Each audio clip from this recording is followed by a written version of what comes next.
Hello everyone, it's Shane Kanto, your Wasteland reviewer, and this is an interesting classic review that I'm going to do. This film isn't super old, but holy crap, it's probably 10 years old at this point. Oh geez.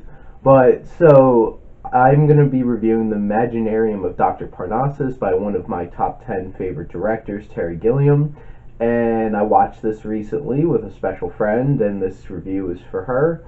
And I wanted to talk about what my thoughts as she recommended this with me and wanted to watch it with me, and I actually really enjoyed this film. And this was one of the films that I mentioned in my video on Terry Gilliam that I hadn't seen and really wanted to, and how I could be pretty hit or miss with his films. The ones that I do like, I love, and the ones that I don't like, just I would watch them again probably, but I probably wouldn't enjoy some of them. Fear and Loathing's a bit much for me, but this film is about, let's see how I want to describe this. This is about this ageless man who has his daughter, and he has this pact with the devil, and he's trying to save his daughter, and this strange character plops into their lives during this very impactful moment in their lives. And this film really mixes an interesting balance of the reality they live in and this imaginary land that you could go through this mirror. And Terry Gilliam is the king of reality bending films, because all of his films for the most part focus on that, is the balance of imagination versus reality. And Terry Gilliam does a great job of holding this film together, because in lesser hands this film could just be a hot mess, and it's not. And I'll get to some of my negatives, but this film really brings it together for the most part and makes it for a really engaging experience, and that's on Terry Gilliam for making this work. And Christopher Plummer does a really good job as Dr. Parnassus, and I love Christopher Plummer, and more I see of his work, because growing up I only knew him as the dad from Sound of Music, and the more I see some of his other work, it's like he should be well known for all this amazing work that he does. Even at his advanced age at this point, he does some amazing work. He's a fantastic actor, and apparently he could jump in last minute in a film like All the Money in the World and still do a great job. Now, one of the most interesting things about this film, unfortunately, is what was going on while it was being made, and that's Heath Ledger died while filming this film. This was his last film, and what Terry Gilliam was able to do to make this film work, by every time Heath Ledger's character goes into the Imaginarium, his looks change, and it's a different actor playing this character. And they got Johnny Depp, Jude Law, Colin Farrell, and the performances between the three of them are great, and they're really able to sell this slimy nature of this character that Heath Ledger was playing, and you see the consistency that it is the same person throughout. And it is interesting that they all bring their own little thing, which I even turned to my friend while I was watching this film and made a comment about how Johnny Depp does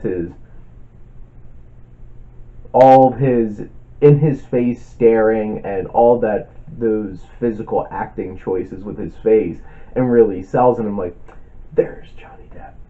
There's good Johnny Depp.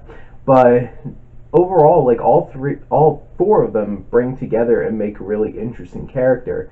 And then there's someone, Tom Waits, who is a musician and pops up in films, and he plays this devil character, and he's really creepy and really interesting, and he brings something special to this film, and he brings something unique to it. This film, how they put this all together and what Terry Gilliam did with the issues going on behind the scenes, makes for something very imaginative and very clever in what they do and how they bend reality and flow in and out. And it makes for a really interesting experience, especially visually, because the real world scenes look really gritty and like you feel in it, done with the cinematography by Nicola Penocchi. And like the the cinematography in the real world scenes looks really gritty, handheld. You feel like you're in it. And then when you go into the Imaginarium, it seems so weird and over the top and colorful and boom, and all those choices really make for this film to really pop out, and you be able to really feel when you shift between reality and imagination. And the composers Jeff and Michael Dona, you create such an interesting and fun and engaging score that really helps bring some of the magic out during those scenes when you're in the Imaginarium, and really hits on different emotional moments as well, between sad and happy and jaunting and everything in between. They do a really good job of technically bringing this all together. Now the thing is, the story doesn't always hit. It isn't always super engaging, but for the most part this is a very interesting, engaging film. One of my big negatives is Andrew Garfield's character. Nothing against Andrew Garfield and what he does. He does his job. But this character is super flat and whiny and annoying, and it's just like, I don't like you. I know why you're in this film and why you were written in this film, but it's kind of distracting, and he feels more of like a device instead of an actual character, but he's in it a lot. And then some of the CGI doesn't look that great, and this is 2008, and this probably wasn't the biggest of budgets, because who the hell gives Terry Gilliam super big budgets? Nobody. So some of the CGI looks really, really cartoony and you could feel the green screen. So that kind of takes you out a little bit. And not all the humor worked. And Vern Troyer's character, Vern Troyer's a little person, some of the humor with that didn't really hit for me. And some of the other humor fell flat too. But overall, this is a really enjoyable, well done, interesting and imaginative film that I would recommend to people that do really enjoy film. If you're somebody that's like, I want it all to make sense, I want to get start to finish and feel good story, blah blah blah blah, this isn't for you. This film is definitely more for cinephiles and people who love fantasy, and I highly recommend this for you.